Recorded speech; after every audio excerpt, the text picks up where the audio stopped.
وہ چنچل البیلی لڑکی میری نظمیں یوں پڑھتی ہے جیسے ان نظموں کا محور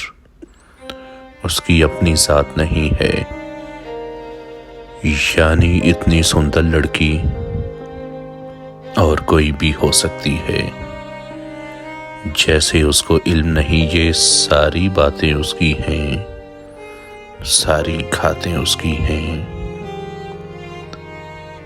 ہر آہٹ ہے اس کی آہٹ، سب سائے ہیں اس کے سائے،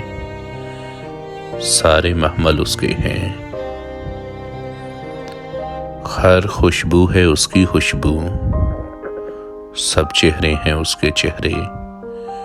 سارے آنچل اس کے ہیں، جیسے اس کو علم نہیں ہے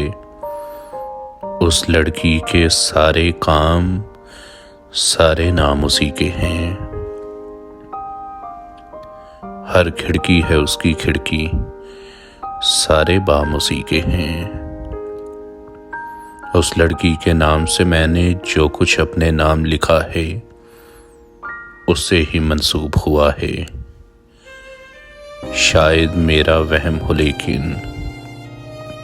میں نے یہ محسوس کیا ہے جب میں نظم سناتا ہوں وہ آنکھ چرانے لگتی ہے، مجھ سے نظریں مل جائیں تو وہ شرمانے لگتی ہے، کچھ لمحے وہ چنچل لڑکی گمسم سی ہو جاتی ہے، لیکن تھوڑی دیر میں پھر سے پتھر کی ہو جاتی ہے، جیسے میری نظم کی لڑکی۔